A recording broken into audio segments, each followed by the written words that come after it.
Hey les bambins, j'espère que vous allez bien, en tout cas moi ça va nickel. On se retrouve aujourd'hui pour une nouvelle vidéo sur l'Euro 2021. Ça y est, on est en train d'arriver au verdict des phases de poule. C'est la 3e journée du groupe A, donc le 20 juin. Alors il y a 4 équipes qui sont à la lutte. Bien entendu, une est largement en avant et est déjà qualifiée directement pour les 8e de finale. Il s'agit de l'Italie qui, comme vous le voyez sur le classement, a déjà 2 victoires en 2 matchs, 6 buts marqués, 0 encaissés. Elle s'est un petit peu baladée lors des 2 premiers matchs avec 2 victoires, 3 buts à 0. Deuxième, le Pays de Galles avec 4 points, 1 victoire et 1 nul, qui a confirmé son bon début d'Euro contre la Suisse où ils avaient réussi à arracher le match nul après avoir quand même été dominés par les Suisses. Ils ont enchaîné par une victoire contre les Turcs, franchement très intéressante, car les Gallois n'étaient pas attendus à ce niveau, dans un groupe où 3 équipes, les Gallois, les Suisses et les Turcs, étaient, je pense, pour moi, du même niveau. Voilà, donc les Gallois peuvent se permettre de perdre contre l'Italie, suivant le résultat de Suisse-Turquie. Penchons-nous plus précisément sur les 2 dernières équipes de ce groupe, la Suisse, donc 3e et 4e la Turquie, 1 point pour les Suisses, 0 pour les Turcs. Les 2 formations peuvent encore se qualifier. Bon, c'est beaucoup plus, je pense, faisable pour les Suisses avec une victoire pourrait ou passer second suivant une grosse défaite des Gallois contre les Italiens et une belle victoire contre les Turcs, ou finir le meilleur 3e sur l'ensemble des groupes. Donc c'est les 4 meilleurs 3e qui passeront donc en 8e de finale. Côté turc, par contre, voilà, une victoire est obligatoire avec un gros score pour espérer donc accrocher cette place de meilleur 3e sur l'ensemble des groupes. Attaquons par le premier match, Italie contre le Pays de Galles. Les Italiens marchent sur l'eau. Ils sont sur 10 clean sheets consécutifs, ça fait 10 matchs consécutifs qu'ils gagnent, déjà d'une part, et qu'ils ne prennent pas de but. Depuis leur match nul contre les Pays-Bas, 1 but partout, le 14 octobre 2020, ils n'ont plus pris un but. Ils ont réussi quand même à battre des équipes comme la Pologne, la Bosnie-Herzégovine, la Bulgarie, la Turquie, la Suisse. Ils sont même sur 28 à 29 matchs sans défaite. C'est vraiment assez exceptionnel quand même pour une équipe comme l'Italie qui avait loupé le Mondial 2018. Ils sont vraiment devenus très très solides par leur entraîneur Mancini qui a réussi à trouver la bonne formule avec quand même des joueurs qui montrent tout leur potentiel actuellement.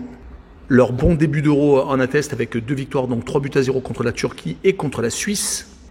Ils rencontrent aujourd'hui donc les Gallois qui ont également réussi un bon début d'Euro avec un match nul contre la Suisse et une victoire 2-0 contre la Turquie.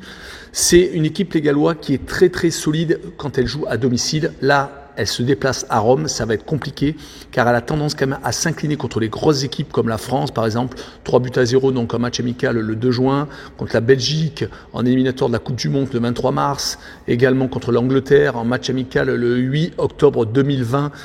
Ça va être par conséquent très compliqué de battre l'Italie chez elle, surtout que les Italiens sont vraiment actuellement impressionnants. Je pense que les Italiens vont sans doute faire tourner, alors pas totalement, mais vont sans doute donner du jeu peut-être à Verratti qui était blessé donc en ce début d'Euro. Ça va être sans doute un peu plus équilibré que les 2 fois 3-0 que les Italiens ont mis avant cette rencontre contre les Gallois. Il est tout de même à noter que les Gallois ont l'habitude d'être dominés. Quand on regarde les stats des 2 derniers matchs contre les Suisses et contre les Turcs, ils ont à chaque fois concédé quand même beaucoup d'occasions, mais sont restés solides en prenant qu'un seul but contre les Suisses, donc 0 contre les Turcs. Sur ce match, je vois donc une victoire de l'Italie, 1 but à 0, donc une victoire assez accrochée. Ça va sans doute être compliqué de voir un très grand match sur ce Italie-Pays de Galles. En cote sécurisée, je miserai sur un moins de 1,5 but sur la première mi-temps. Je pense que c'est quand même une cote assez safe. Finissons donc avec ce 2e match entre la Suisse et la Turquie. Le match, bien entendu, le plus tendu de cette 3e journée du groupe A. La Suisse est arrivée à cet Euro vraiment en pleine forme avec 6 victoires consécutives. Certes, contre des adversaires qui n'étaient pas obligatoirement du gratin européen, mais quand même contre la Finlande, contre les États-Unis, contre la Bulgarie, mais c'était un peu plus tôt, c'est-à-dire en mars. Ils avaient également battu l'Ukraine et ils avaient réussi à accrocher un match nul, 1 but partout contre l'Espagne. C'était le 14 novembre 2020, donc ça remontait un petit peu. Mais voilà, ça faisait un petit bout de temps qu'ils n'avaient pas perdu, donc 7 matchs qu'ils n'avaient pas perdu avant d'arriver à cet Euro. Ils ont réussi à accrocher le match nul contre le Pays de Galles, donc en dominant le match, mais malheureusement en n'étant pas réaliste. Le 3-0 encaissé contre l'Italie a tout de même été un coup de massue. Ils espèrent se ressaisir contre les Turcs. Leur adversaire du jour est arrivé un peu dans la même physionomie et dans la même dynamique que les Suisses, avec 6 matchs sans défaite, avec tout de même des victoires contre les Pays-Bas. C'était en mars 2001 en éliminatoire de Coupe du Monde, en ayant un Yilmaz exceptionnel, avec des victoires également en Norvège. La préparation avant cette arrivée en Euro avait été réalisée contre des équipes vraiment assez moyennes, comme l'Azerbaïdjan, la Guinée ou la Moldavie, mais ils ne pensaient pas quand même prendre 2 défaites. Donc ce 3-0 contre l'Italie assez cinglant, et cette défaite malheureusement contre les Gallois où franchement beaucoup d'observateurs voyaient quand même la Turquie s'imposer. Qui sortira vainqueur du duel entre Shaqiri Seferovic et Yilmaz Yazici Selic? Ça, on le verra donc à partir de 18 h et on aura donc la réponse à 20 h ce soir. Mon analyse sur ce match verra une victoire de la Suisse 2-1. Ça va être vraiment un match, je pense, super tendu et super intéressant qui vaudra vraiment le coup d'œil, et je vois le plus de 2,5 buts sur le match.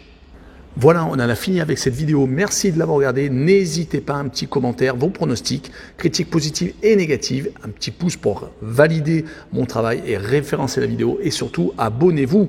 Ciao les bambins!